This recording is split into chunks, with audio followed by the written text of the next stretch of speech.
भारतीय विदेश मंत्री एस जयशंकर ने कहा है कि भारत लगातार अपने इस रुख पर कायम है कि अगर चीन ने सीमावर्ती इलाकों में शांति भंग की तो इसका असर द्विपक्षीय संबंधों पर पड़ेगा। जयशंकर ने शुक्रवार को कहा, दोनों पक्षों के उन स्थानों से पीछे हटने के संदर्भ में कुछ महत्वपूर्ण प्रगति हुई है जहां वे बहुत करीब हैं। अभी भी कुछ स्थान हैं जहां वे पीछे नहीं हटे हैं। हालांकि हम लगातार इस रुख पर कायम हैं कि अगर चीन सीमावर्ती इलाकों में शांति भंग करता है तो इसका संबंधों पर असर पड़ेगा। जयशंकर 2 साल पहले लद्दाख में झड़प के बाद चीन के साथ रिश्तों में तनाव से जुड़े सवाल का जवाब दे रहे थे।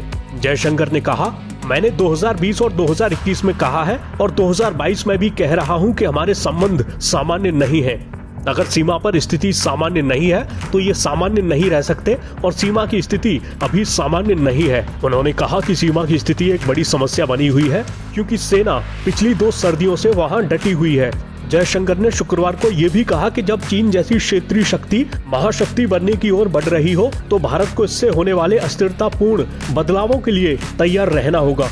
चीन और ताइवान के संबंध में मौजूदा हालात के प्रभावों को लेकर पूछे गए सवाल पर उन्होंने कहा, अगर आप हिंद महासागर क्षेत्र समेत तटीय क्षेत्रों के आसपास चीन की व्यापक मौजूदगी की बात कर रहे हैं तो मेरा मानना है कि इस बारे में भारत को आकलन और मूल्यांकन करना होगा, जिसमें हमारी अपनी सुरक्षा पर पड़ने वाला असर भी शामिल है, क्योंकि ऐतिहासिक रूप से हमने चीन को हमेशा हमारे उत्तर में स्थित देश की तरह देखा है।